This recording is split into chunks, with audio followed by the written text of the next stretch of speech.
Hello friends, स्वागत है आपका अपने YouTube channel state knowledge TV Hindi में। हम इस वीडियो में बात करने वाले हैं हरियाणा कर्मचारी चयन आयोग द्वारा जो ग्रुप सी और ग्रुप डी की भर्तियां की जाती है, अब उनका कॉमन टेस्ट होने वाला है। मुख्यमंत्री मनोहर लाल खट्टर ने पोर्टल भी लॉन्च कर दिया है कल, और उसके रजिस्ट्रेशन भी शुरू हो गए हैं। तो बच्चों को बहुत सारे डाउट आ रहे थे, बहुत सारे सवाल पूछे जा रहे थे। उनके जितने भी डाउट हैं वो इस वीडियो में क्लियर होने वाले हैं। इसके बाद आपको कोई भी वीडियो देखने की जरूरत नहीं है। सीईटी एग्जाम संबंधी जो भी जानकारी है संपूर्ण इस वीडियो में आपको मिल जाएगी। चाहे ग्रुप सी का सिलेक्शन किस प्रकार होगा, किस प्रकार ग्रुप डी का सिलेक्शन होगा, कितनी बार आप सीईटी दे सकते हैं, कब रजिस्ट्रेशन होगा, क्या उसमें बाद में कुछ ऐड कर सकते हैं, अपडेट कर सकते हैं, सिलेबस क्या होगा, परिवार पहचान पत्र से संबंधित सोशल इकोनॉमिक जो मार्क्स है उनसे संबंधित किस किस को कितने मार्क्स दिए जाएंगे, ग्रुप सी में कितने नंबर मिलेंगे, ग्रुप डी में कितने मिलेंगे, संपूर्ण जानकारी इसमें आपको दे दी जाएगी।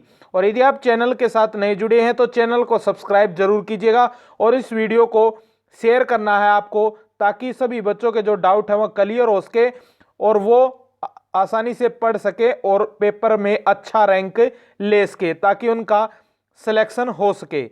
तो शुरू करते हैं वीडियो को। मुख्यमंत्री मनोहर लाल खट्टर ने कल यानी 12 जनवरी 2021 को one time registration portal launch कर दिया है, जिसके तहत यदि आप ग्रुप सी और डी की नौकरियां चाहते हैं तो जिसमें कॉमन इंट्रेंस एग्जाम होगा, ग्रुप सी और डी की दोनों भर्तियों के लिए एग्जाम कॉमन कराया जाएगा और इसी आधार पर इनका सिलेक्शन होगा। ग्रुप सी में जो सीईटी एग्जाम होगा उसकी शॉर्ट लिस्ट के बाद एक और एग्जाम होगा, लेकिन ग्रुप डी में केवल सीईटी एग्जाम के माध्यम से ही आपका सिलेक्शन कर दिया जाएगा।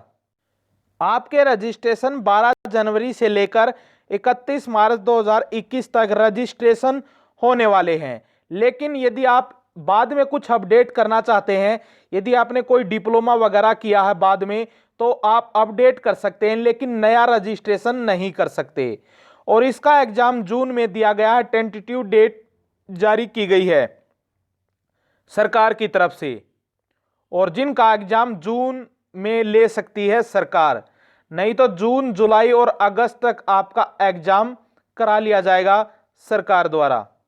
सीईटी एग्जाम में यदि आप 10वीं पास हैं तो इसमें आप रजिस्ट्रेशन कर सकते हैं, और यदि आपने 12वीं की है या ग्रेजुएशन, पोस्ट ग्रेजुएशन, पीएचडी तक, एमपीएल, आपने कोई भी डिग्री की है, डिप्लोमा किया है, तो उस आधार पर जो वैकेंसी आई है उसमें तो आप लग सकते हैं, लेकिन इसमें आपकी 10वीं 12वीं होनी जरूरी है, तब आप इसमें रजिस्ट्रेशन कर पाएंगे।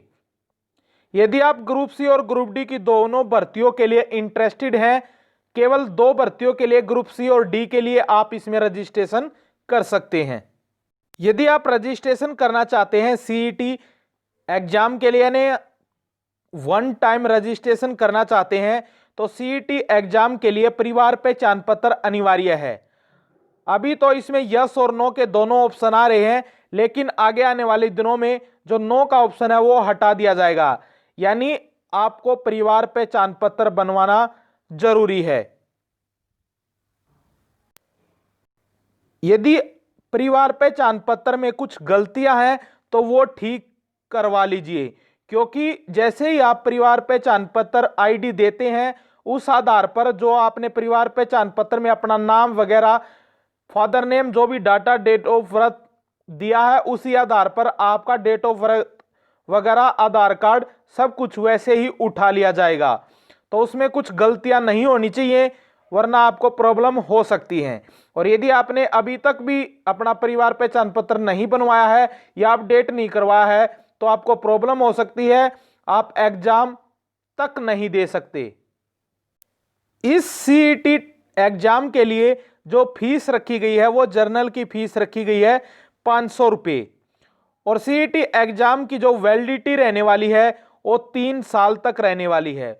और जो अदर कैटेगरी के लिए फीस रखी गई है वो 250 रुपये फीस रखी गई है। जिस प्रकार हरियाणा जो पहले सिलेबस देता था एग्जाम के लिए, वही सिलेबस होने वाला है। कुछ चेंजमेंट नहीं किए गए हैं। एक चेंजमेंट किया गया है कि हरियाणा जो जीके है पहले 25% आती थी, लेकिन अब 30% आएगी।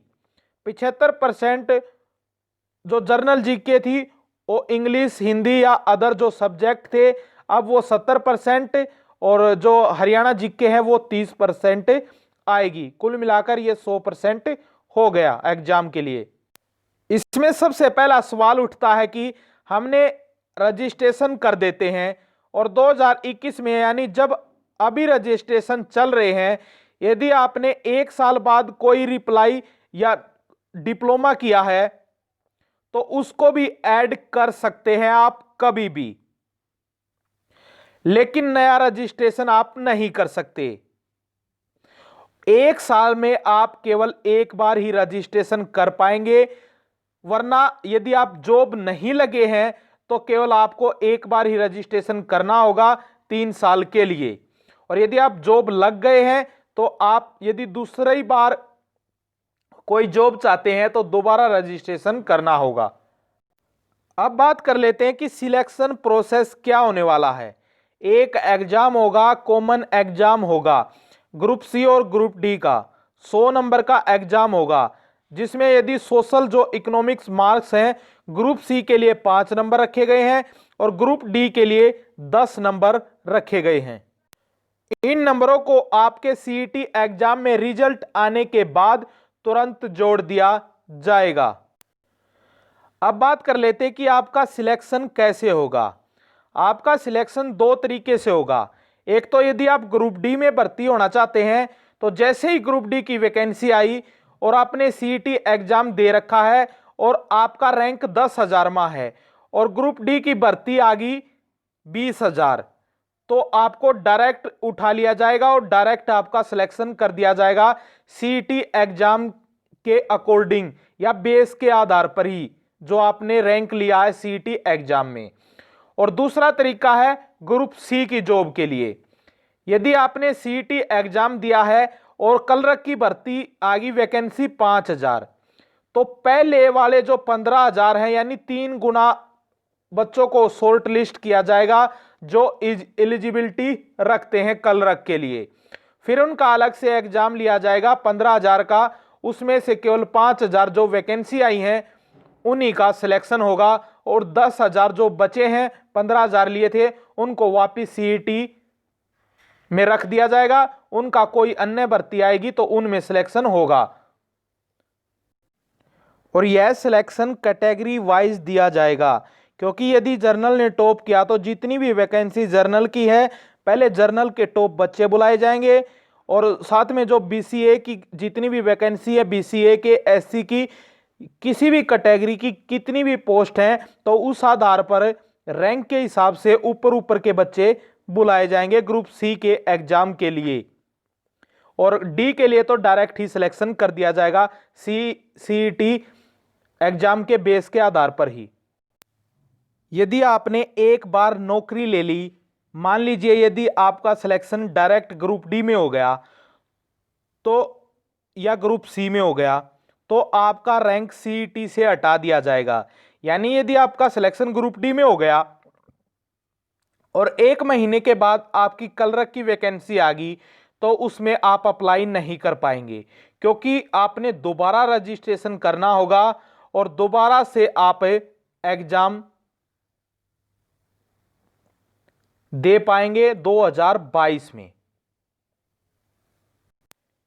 एक सीएट एग्जाम से केवल आपको 1 टाइम जॉब मिलेगी, एक बार ही जॉब मिलेगी। यदि आपका सिलेक्शन ग्रुप डी में हो गया तो आपको सीएट एग्जाम दोबारा देना होगा नेक्स्ट ईयर यानी 2022 में।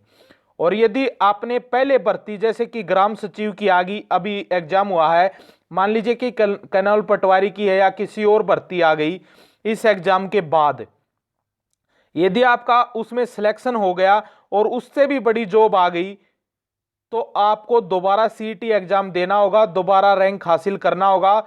हरियाणा सरकार का लक्ष्य है कि यदि आप एक बार जॉब प्राप्त कर लेते हैं तो आपको दोबारा सीईटी एग्जाम देना होगा और दोबारा रैंक हासिल करना होगा।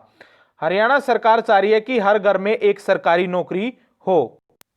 आप एक साल में केवल एक ही नौकरी में जॉब कर सकते हैं। आपको केवल एक ही नौकरी में आपका सिलेक्शन होगा। बार बार ज्यादा नौकरियों में अब सिलेक्शन नहीं हो पाएगा, क्योंकि होशियार बच्चे थे वो बार बार फॉर्म भर देते थे और जो कम वैकेंसी थी एक बच्चा ज्यादा भर्तियों में सिलेक्शन ले जाता था। लेकिन अब एक साल में जितनी भी भर्तियां होंगी उसमें अलग अलग बच्चों का सिलेक्शन होगा, एक बच्चे का सिलेक्शन नहीं हो पाएगा। यानी यदि आपने एक बार सरकारी नौकरी पा ली तो आप दोबारा एक साल के अंदर नहीं पा सकते। दोबारा नेक्स्ट ईयर का आपको इंतजार करना होगा, दोबारा एग्जाम देना होगा, दोबारा रजिस्ट्रेशन करना होगा, दोबारा रैंक हासिल करना होगा। परिवार पहचान पत्र के बारे में आपको पता हो गया। सिलेबस वही है जो पहले था, और जो आपके सोशल इकोनॉमिक्स मार्क्स मिलते थे आपको ग्रुप सी में भी पहले 10 मिलते थे, लेकिन अब 5 मिलेंगे। चाहे आपका कितने भी नंबर बनते हो, लेकिन आपको मैक्सिमम 5 ही नंबर मिलेंगे ग्रुप सी में, और ग्रुप डी में आपको वही 10 नंबर दिए जाएंगे और आपके ये नंबर सीईटी एग्जाम में जोड़ दिए जाएंगे। अब सिलेक्शन आसान हो गया है, लेकिन आसान इसलिए हो गया कि जो होशियार बच्चे लग जाते हैं उसको दोबारा एग्जाम नहीं दे सकते, और जो कंपटीशन है वो कम हो गया है।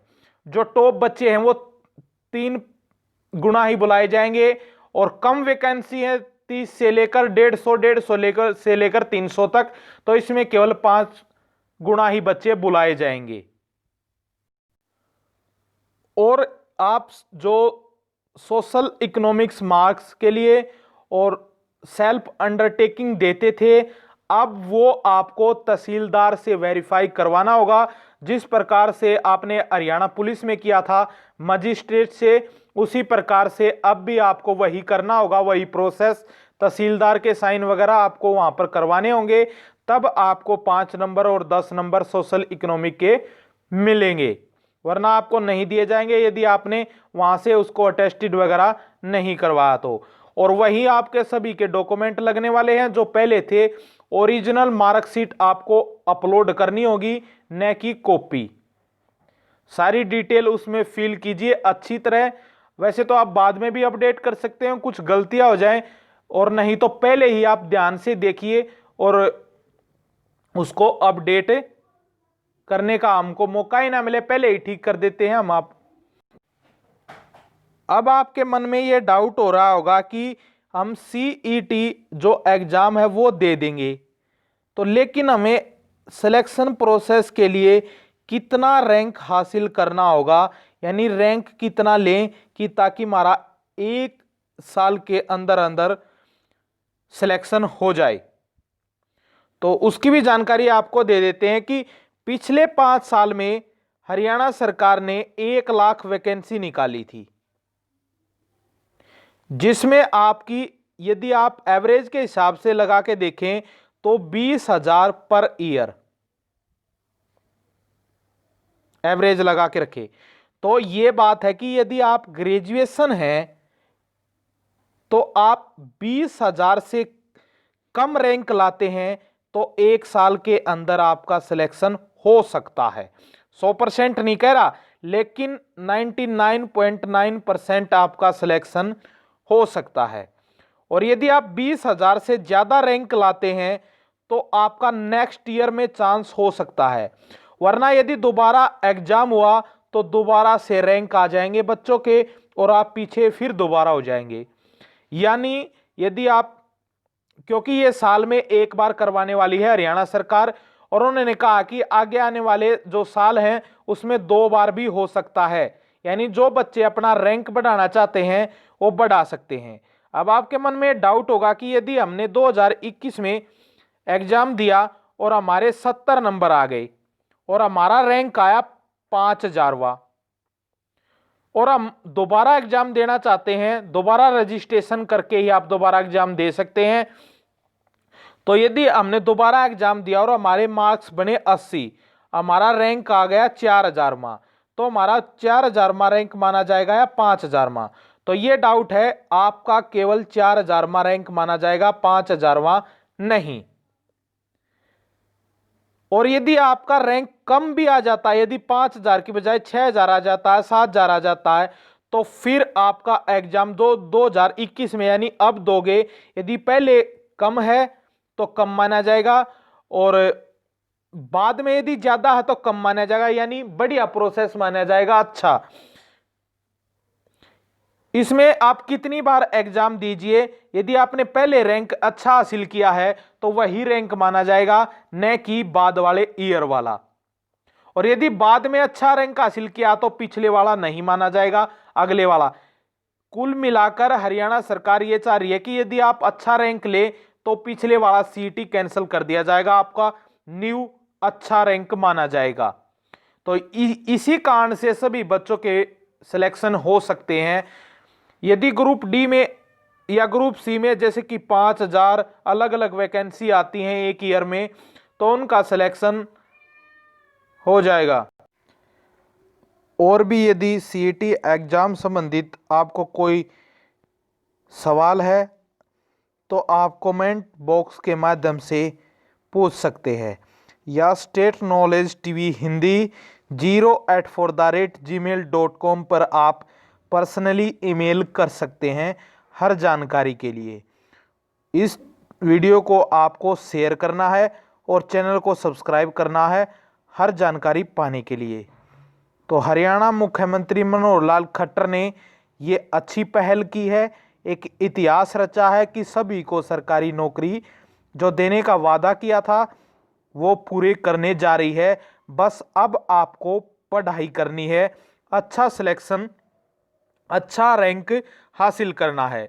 और आपको यदि 20,000 में रैंक हासिल कर लिया एक साल के अंदर, तो आपका सिलेक्शन लगभग 99.9% पूरा होगा, यानी आपका सिलेक्शन 100% के करीब ही पहुंच जाएगा आपका। तो बस इस वीडियो में इतना ही। यदि आपको वीडियो अच्छी लगे तो वीडियो को लाइक शेयर कमेंट और चैनल को सब्सक्राइब करना मत भूलिएगा। मिलते हैं एक और नई वीडियो के साथ।